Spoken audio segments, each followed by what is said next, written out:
Welcome to Hump Day Hangouts. Today is the 28th of September, 2022. I'm Adam Moody, and I am here with my partners, Chris and Bradley, for episode 411 of Hump Day Hangouts. So we're going to get into it. We got some interesting questions today. We got a couple of quick announcements, but as usual, want to stop and say hello to the guys, see what's going on. If you're watching, if you're lurking, even if you don't have a question, go ahead, say hello. I will say if you're watching on YouTube, make sure you go to semanticmastery.com/HDHO and ask questions there. While we occasionally hop over to YouTube, make sure no one got lost over there. That is the page you can always go to and where we monitor for questions. So with that out of the way, Chris, how you doing today? Doing good. Happy to be here as always. Weekend was crazy. That's all I can say. Like, I'm still sorting through my notes from the good old POFU Live. So anybody who missed out, like, you definitely missed out this year. So yeah, like, that's all I can say about it. Did you enjoy it as well? I did. Sorry, I thought I was muted. And anyways, getting a couple of things going in the background. I did. POFU Live was great. I mean, it's always, like you said, there's it's a lot, like any good kind of conference or meetup, or you get a lot and you have to sort through it. And that's like you told people, I know I mentioned it to people, like, hey, take some loose notes, don't go overboard, don't try to write everything down. But then, within that first few days after, go back through your notes, create some action items and, get some value out of it instead of just trying to absorb it all. But taking those notes and going back over it is a lot. And I know, like, even ourselves as the people who are putting on the event got something out of it, where we had to sit down and we had a meeting amongst ourselves and we were talking about stuff we want to do and things we thought were interesting. And then I talked to the presenters, the other presenters as well. And each of them is like, so when can I get access to the rest of the recordings? Because, like, I was working on my presentation or thinking about it and I missed this part. So that was really cool to hear. So they're also that interested in it, which I mean, I take as a very good sign. So yeah, long answer, but yeah. Sweet. Bradley, how about you? How you doing today?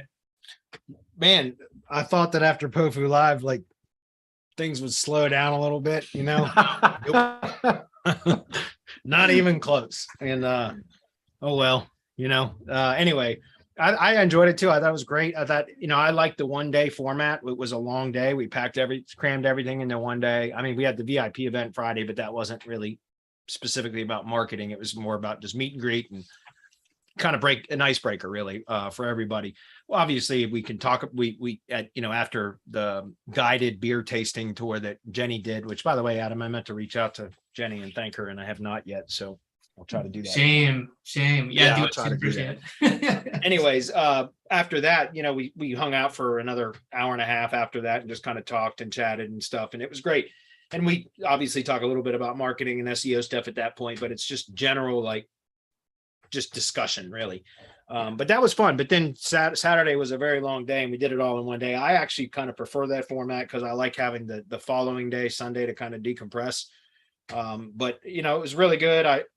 I was telling I've had several sales calls and consultation calls already this week. And I was telling some of the people that were asking, like, hey, how'd your event go?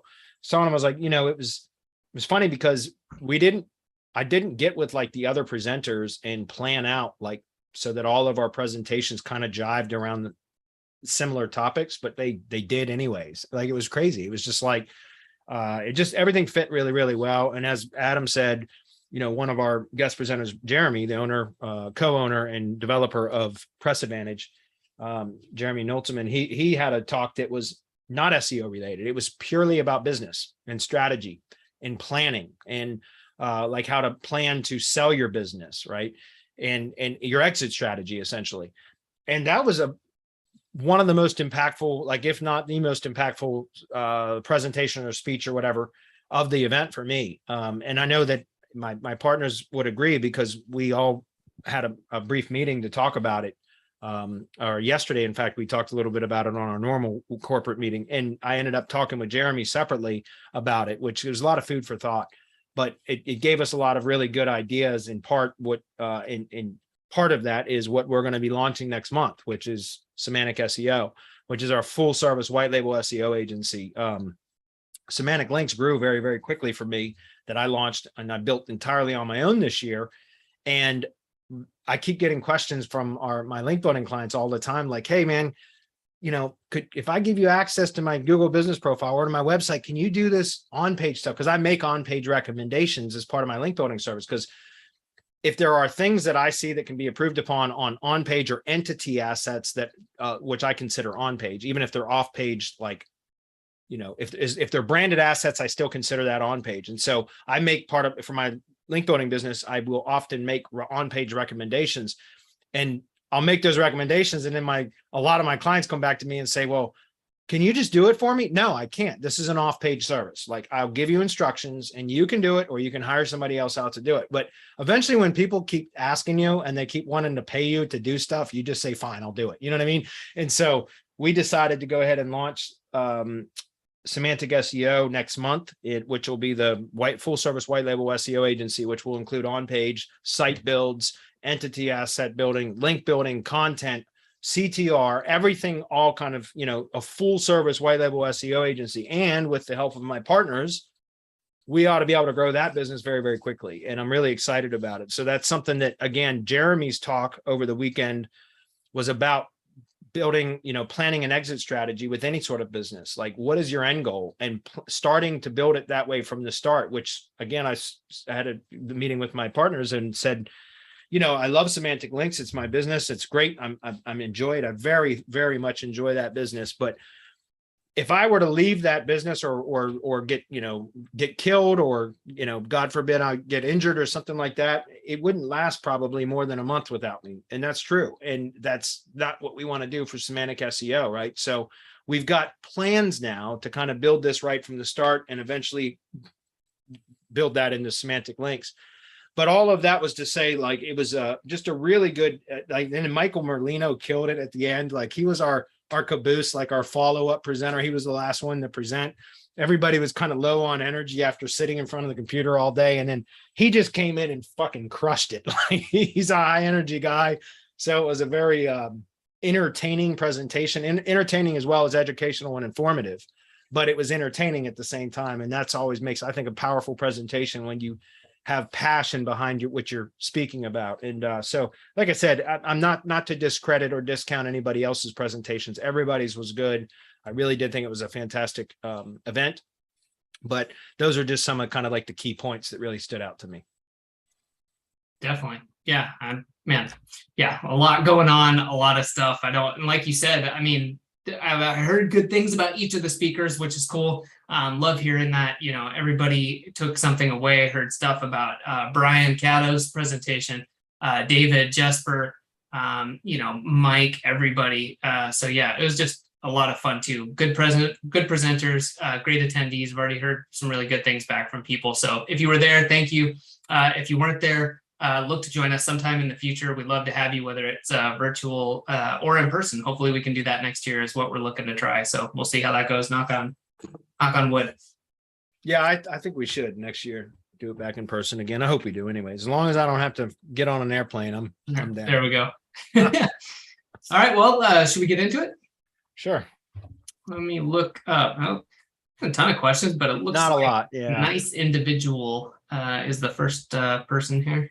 Okay. Well, if we run out of questions early, I'm all for wrapping it up early today, because I'm trying to get. I still have a little bit of work to do for what I did, what I presented for ProFu Live. I had a WordPress site developed and with a custom plugin and all this kind of stuff, and I've had some bugs with it that I keep having to have the developer fix, and so I'm a little bit behind on that, and I've got some of that resolved today. So anyway. Okay, guys, so Nice Individual is the first one. It says, looking to power up a bunch of location landing pages on a money site, but have a limited link building budget. Is it okay to link multiple location pages in a single press release, 4 to 6? No, don't do that. Number one, because you shouldn't really have more than 2, at max 3 external links in any one press release, number one.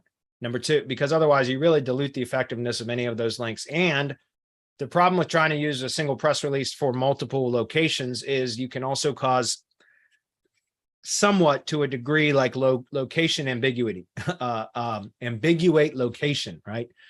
Ambiguity, that's the word I was trying to say. It's a very difficult word to pronounce. Anyway, not because think about like with I use Press Advantage. Okay. So Press Advantage, you have each location has its own organization page, its own name, address, and phone number, its own Google map embedded into the organization. And when you publish a press release within that organization, it should be specific to that location. Does that make sense? Because one of the, and you might not be using Press Advantage, you might be using another service provider, but I'm going to relate this question back to the press release service I use, which is Press Advantage. Okay.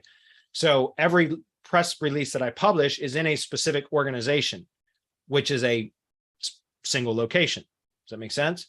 Sure, you could have like a brand organization that does not have NAP details and a Google map included and all of that. You could certainly do that. But it's definitely more effective if you have it under a specific location organization. Like, in other words, you can have, so I've got many multiple location projects. In other words, a brand that has multiple Google business locations. So each Google business location has its own Press Advantage organization page. Oftentimes that'll just be the brand name plus the city name appended to it, right? So Joe's Tree Service, Fairfax, Joe's Tree Service, Fredericksburg, you know, something like that, right? And that's how you get, each organization page will have its own slug or permalink, whatever you want to call it, with the location modifier appended to it. Otherwise, you would end up with, like, if you had like 5 Joe's Tree Service locations and each one was just Joe's Tree Service, then it would be Joe's Tree Service for the first location, then Joe's Tree Service -2, then -3, -4, -5, etc. I don't like that. So even if the company name does not include a city modifier, I will still append that to Press Advantage as I create additional organization pages, so that it's a unique URL that is relevant instead of having that -2, -3, etc. And plus, it's a little bit of an SEO bump, right? So what I'm saying is each press release would get published within its own specific organization. And with that option, you can embed the Google map as part of it. A lot of the press release pickups, right? The distribution points, the publications where they get distributed and republished to, will also allow the map embed. So if you're doing like 4 or 5, which again is too many links in one press release anyways, but if you were even going to try to hit 3 different locations with one press release, how would you do that unless you were doing it on kind of like a brand level without location specifics? And that would be less effective still, right? And then you'd be diluting it across multiple locations, and you could potentially cause some ambiguation. So don't recommend that.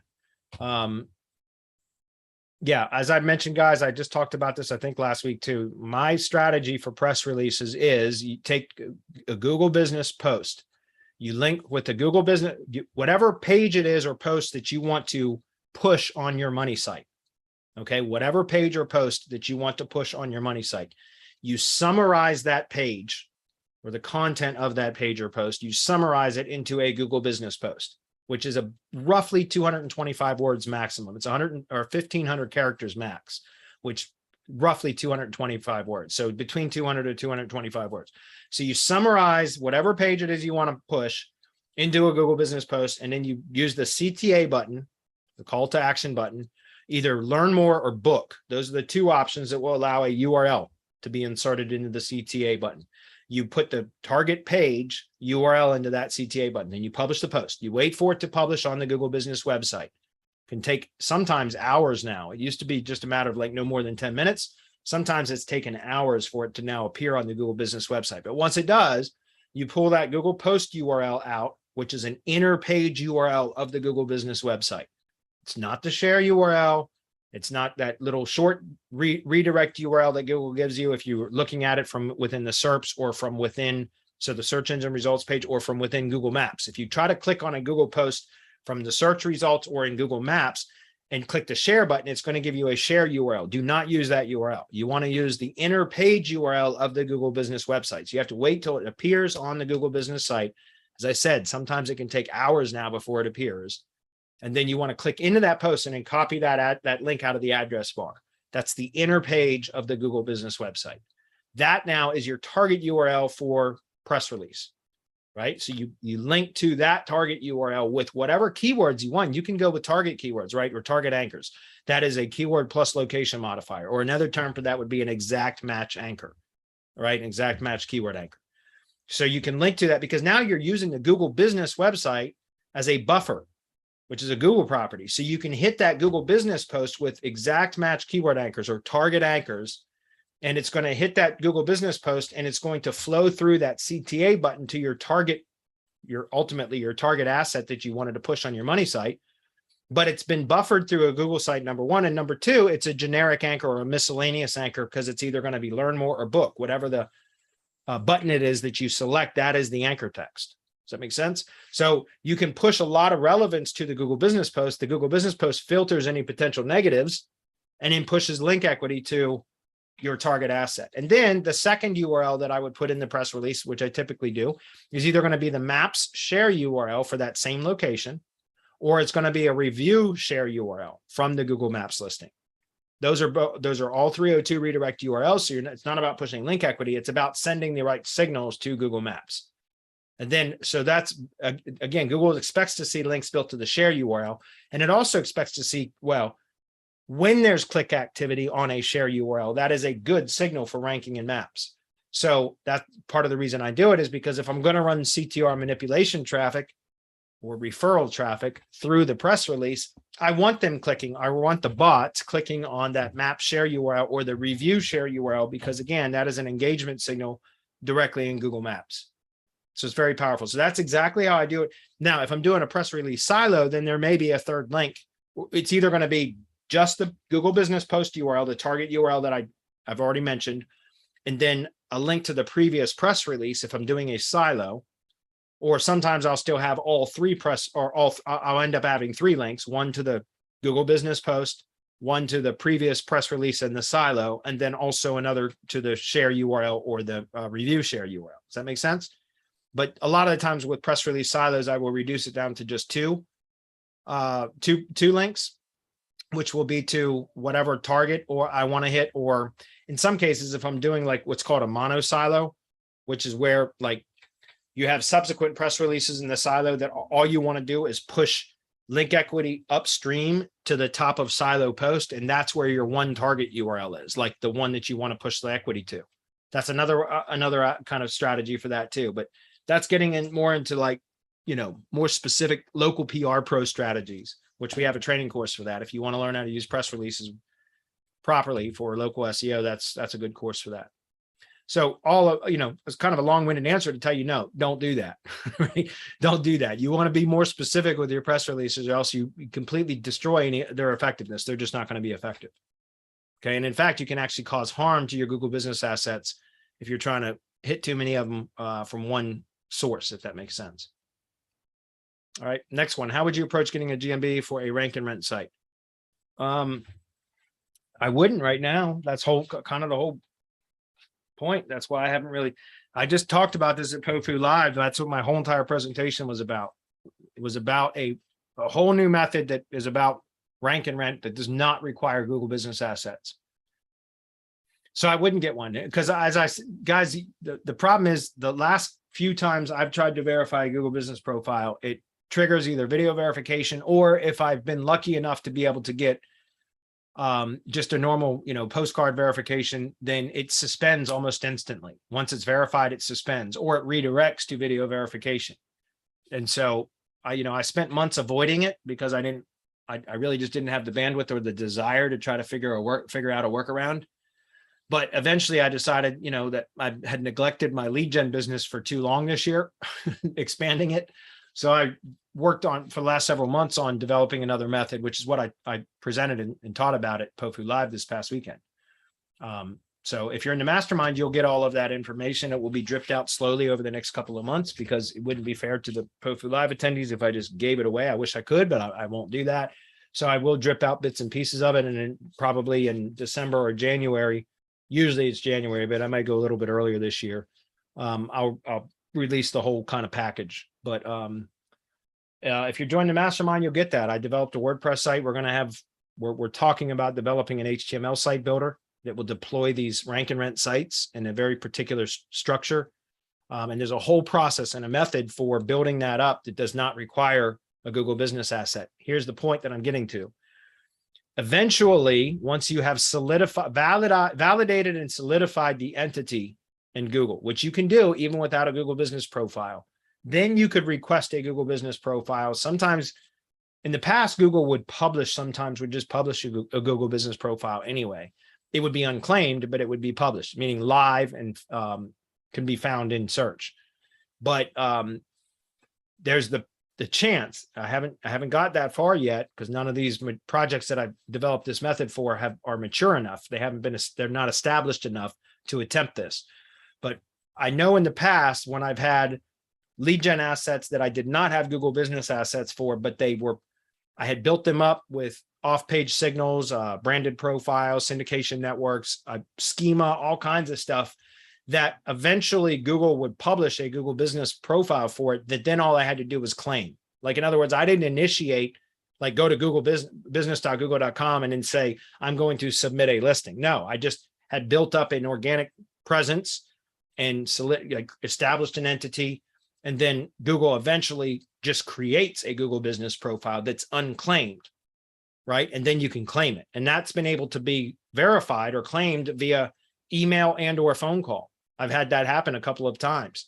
Now, that was previous to all this video verification shit. So I don't know if that's going to be an issue, or if that's still possible now. It's in part why I developed this process, so that I can find out.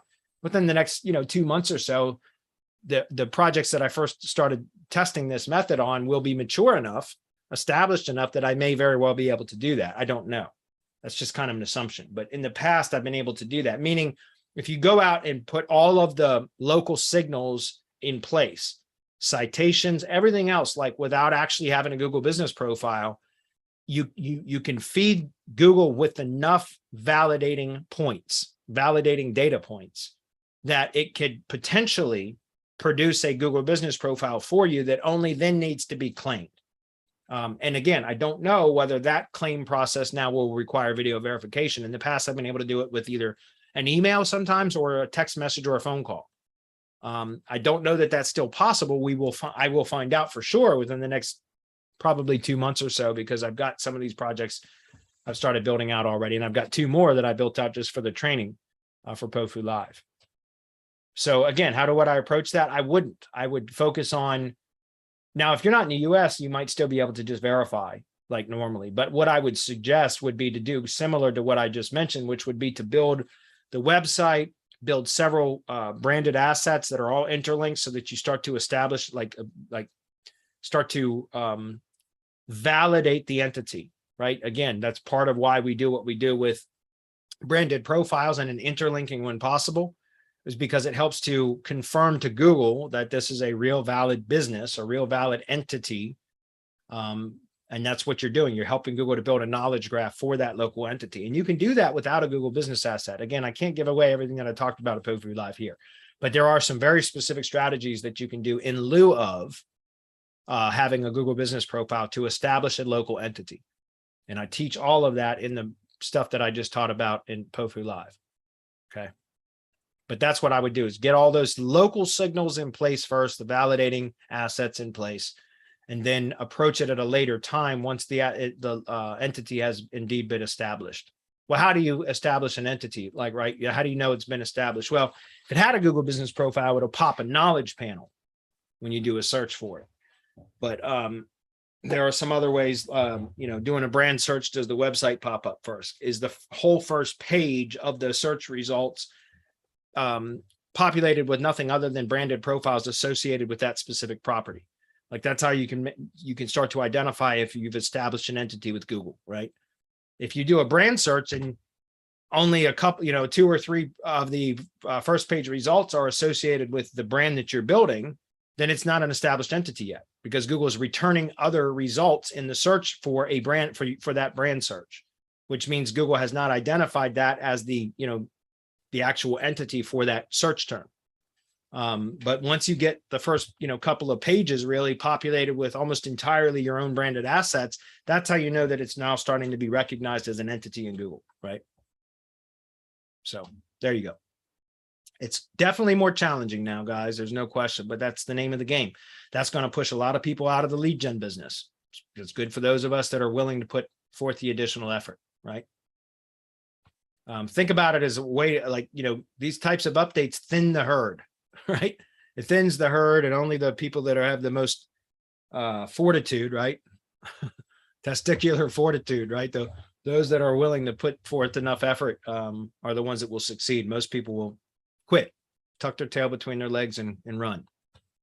So anyway, next one, the site will have its own content and multiple silos. So this must be a continuation of the previous question. The site will have its own content and multiple silos with landing pages for sub niches rented out to the different clients. Would you get a GMB for the main site as marketing service and then separate ones for the others across key cities? They would be service areas. Would it make much difference? Well, I mean, that's kind of what I did with my Tree Care HQ agency, right? My tree service marketing agency is I have a Google business asset associated with the directory site. And the service area is the United States or North America, one or the other. But then I have some local Google or Google business profiles, some local for lead gen that fall under the same brand, under the Tree Care HQ brand. It just has the location as a modifier in the name. So Tree Care HQ city, right? And those are for local lead gen, for generating leads for tree service contractors. So that is how I would do it. But again, good luck. I'm saying that, I'm not saying that to be mean. I'm saying good luck trying to verify Google business profiles right now. Very, very difficult to do unless you have a real valid business location that you can verify via video and documentation. If you have all of that, then by all means, yeah, do that. But if you don't have that, good luck. I mean, again, I mean this with all sincerity. I wish you luck. I hope that you're able to do it, but it's very unlikely.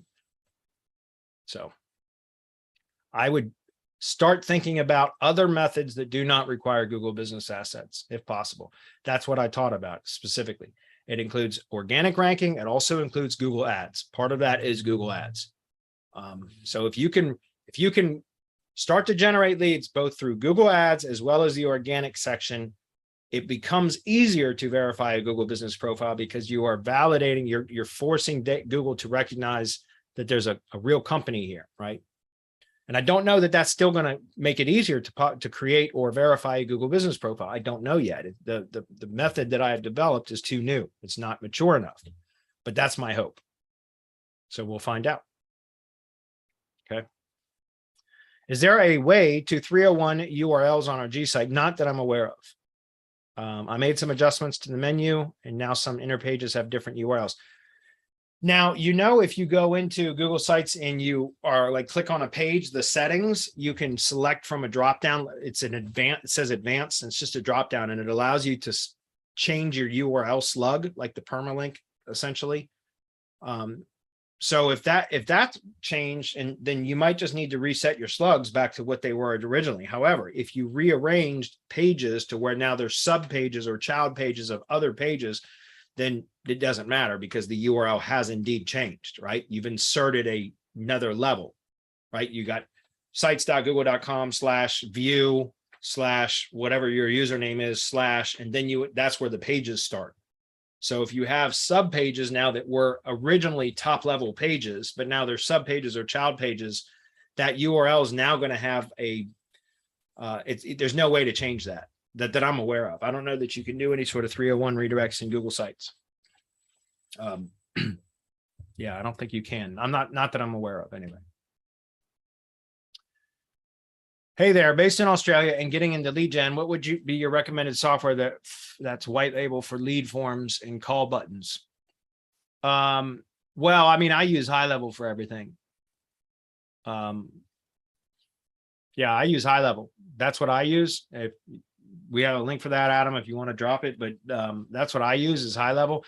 And if you're not going to be setting this, if you're doing it strictly for lead gen, you could set it all up under a single location account, which is just like it's a $97 per month account level.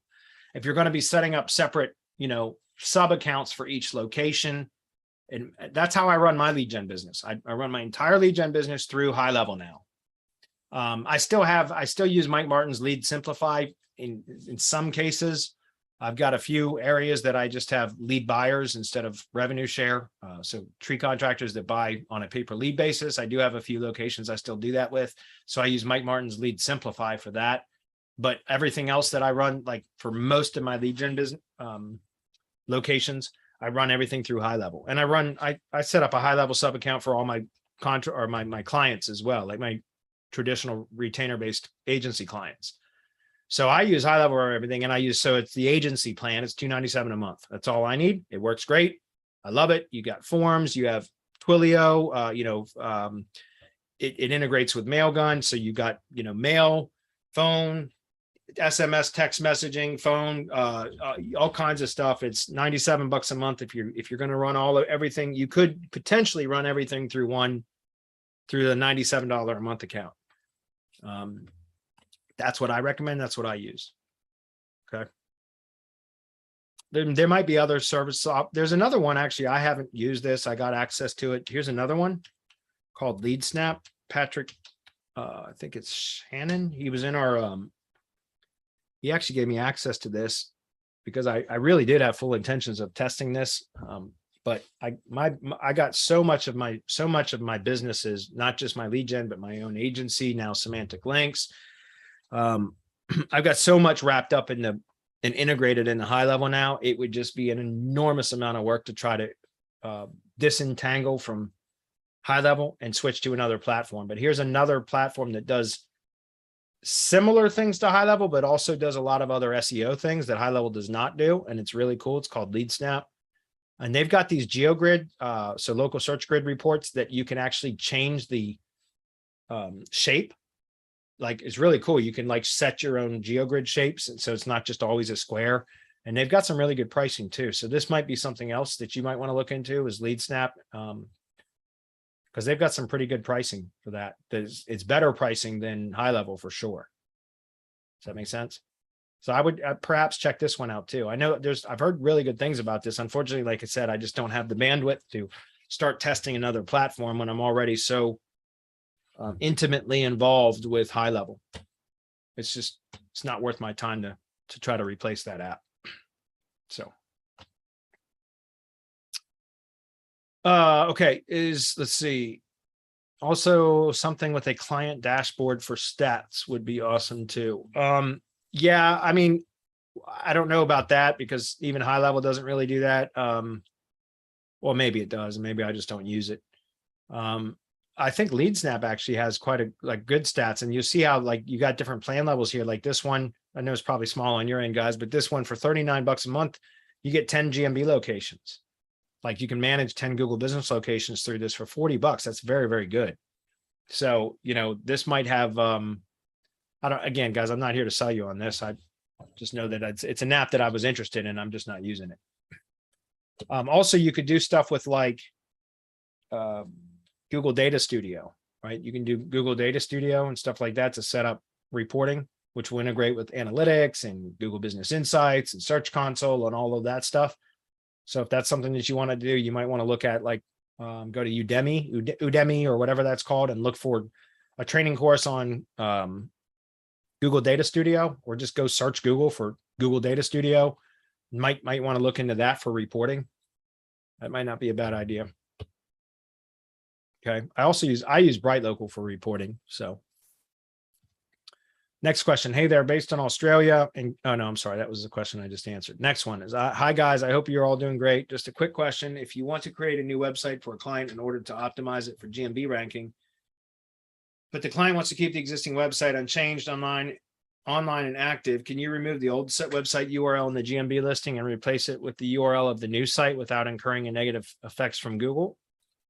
And if you think there is a possibility of a negative effect, what might the effect be, and what is the percentage chance of that happening? I don't know what the percentage chance of that happening is. Sometimes changing significant details like the website URL can cause a suspension or a re-verification. You got to be careful right now with doing that.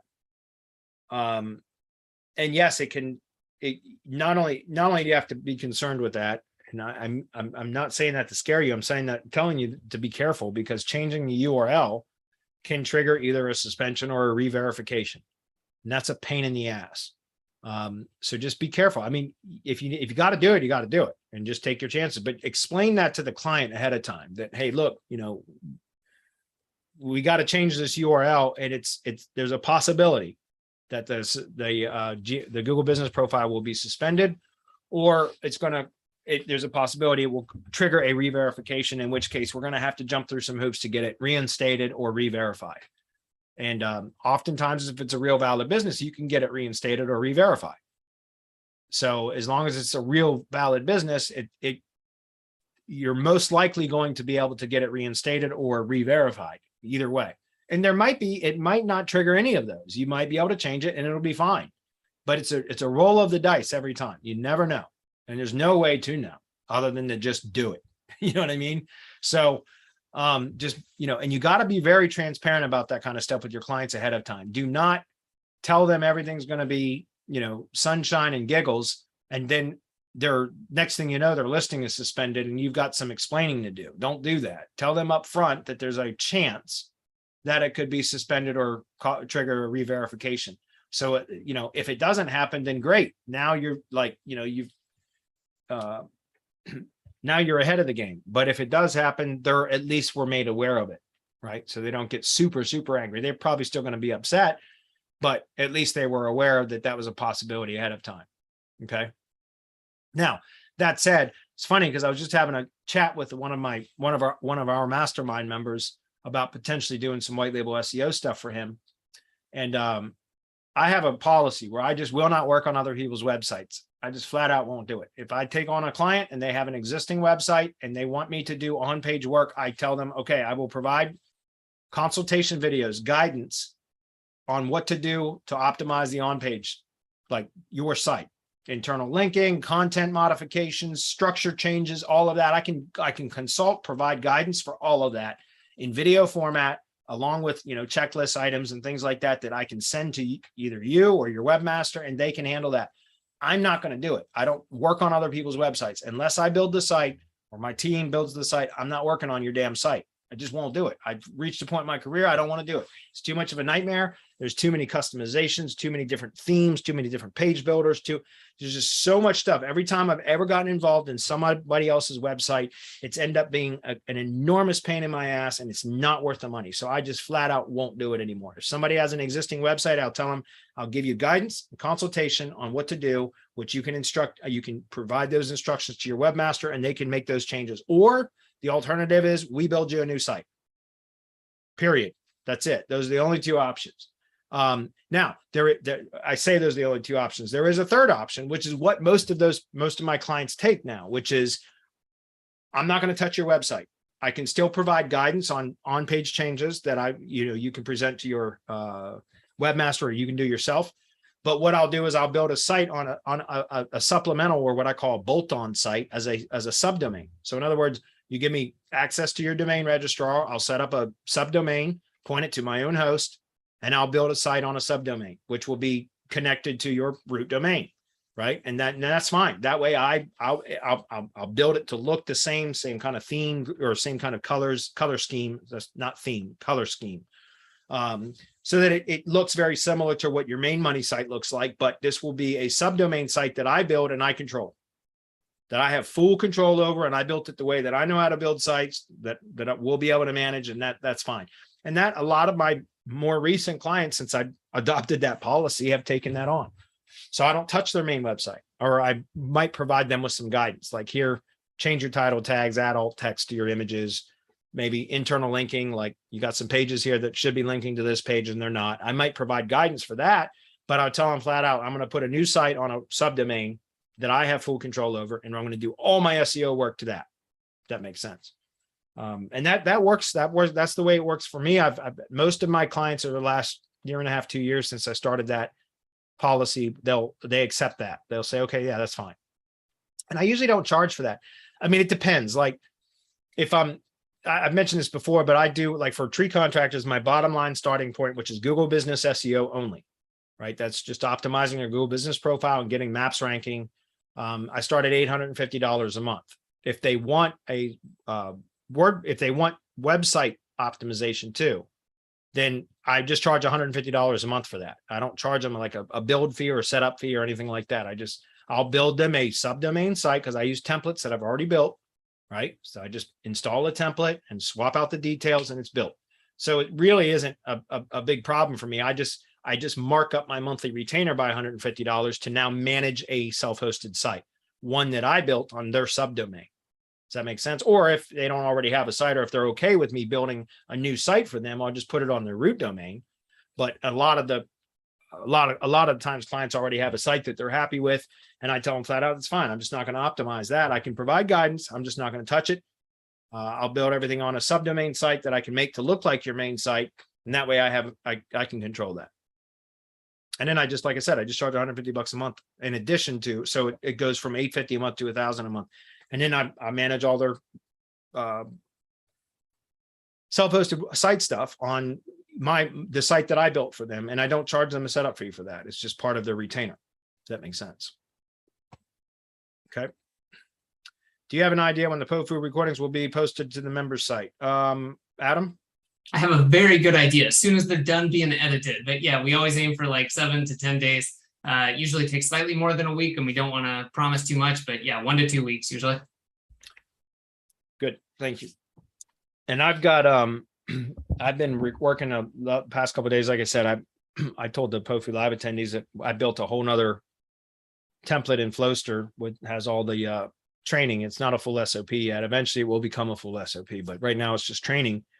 And I released that to the POFU Live attendees, telling them it was incomplete. And the last couple of days, I've been trying to get the WordPress training, including the template with the custom plugin and everything that we had developed into it. But I've run into bugs with the custom developed WordPress plugin and stuff that I've had. The reason I haven't posted it yet, guys, is because I'm trying to get these bugs squashed by my developer before releasing it, because otherwise it's going to cause an enormous amount of support and time that I do not have to be bugging my developer to fix you know what I mean? Like anybody that tries to install it. Anyway, long story short, I've been working on it the last couple of days, and we made some more progress today. So I'm hoping by Friday I will have all of that training completed in the members area. And then there's still one more thing that I've got to do. Well, actually, there's 2 more modules that have to be completed. One is the Google Ads module, and another one is what I call the poking module, which is about keyword testing to determine which locations you're going to enter for a lead gen project. So that's kind of like the front end side of things. Anyways, that stuff within the next 2 weeks, those should be done. Okay. Just about last question, which is fairly good timing. Last question is white labeled SEO services. Let's say you provide XYZ SEO strategy. It doesn't matter. CTR manipulation, PBNs, etc. When you Google XYZ SEO, there are hundreds, if not thousands, of hits saying that method of SEO is dead. Stay away. I don't know what that means. Stay away, maybe. Google penalizes you, etc. Is there something new, different in how you execute these strategies that make them still viable, where all these people are saying it's not? No, because I don't give a shit what everybody else says. I honestly don't. You know how much bullshit there is online, guys? That's like this stupid helpful content update that Google had been announced weeks ahead of time. And how many hundreds or thousands of stupid articles were out there published about what the helpful content update is likely going to be? That's pure speculation. It's bullshit. Those are people that like to hear themselves talk or like to see their own writing online. That's it. Not a single one of those people that claimed to know that they knew what the helpful content update was going to do knew. None of them did. They're all full of shit. Every single one of them. And tell them I told you that, because it's all bullshit. Nobody knows until Google update rolls out. Not even the engineers know what the hell's going to happen until they roll it out and you see what happens. And there's always collateral damage, and they always have to dial in a Google update. Always, like the engineers do. They roll it out. There's always unintended consequences. And then they dial it back and try to dial it in. And so, like, I can't tell you how many times you can tell I'm annoyed, because I got asked so many fucking times about, what do you think this helpful content update's going to be like? I don't know. I learned years ago, you don't speculate on Google algorithm updates. You just wait till it rolls out and then figure out what the changes are and make adjustments. That's what you do. And anybody that claims to know that they know what the effects are going to be and what you have to do to prevent any negative movement from the update that hasn't even rolled out yet, they're full of shit. They don't know what they're talking about. And so it's a complete waste of time to try to speculate on that, or to imagine and all this other stuff, or like what's going to happen. So anytime, like all that shit, you know how long they've been saying SEO is dead? Since SEO started, they've been saying SEO is dead. Backlinks are dead. Content is dead. AI content is dead. Bullshit. AI content still ranks. You know what I'm saying? So like all that shit that you read online, it's a bunch of crap. It's people that don't know what the hell they're talking about. They just like to write articles. So as you can tell, I get very passionate and annoyed at these, not at you, you don't know any better.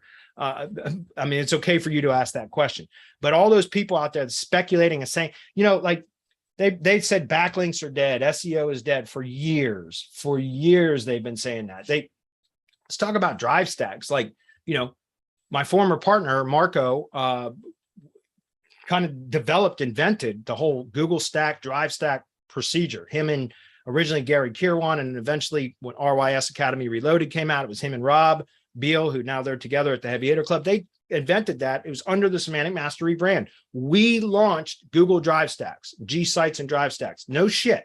That came out of Semantic Mastery first. And that was in 2015. And for years, people said, Drive Stacks don't work. Drive Stacks are dead. They still work today. And people said for years, even starting in 2015, that, well, don't you think if you use a drive stack, that's a clear footprint and Google's going to kill all that? And for fucking years, people have been saying drive stacks don't work and drive stacks are dead. Bullshit. They're still an integral part of what I do with my current SEO model. I still use drive stacks and gsite. So again, it's like for years, people have been saying, oh, that's dead. It doesn't work, or Google can pull the plug at any minute.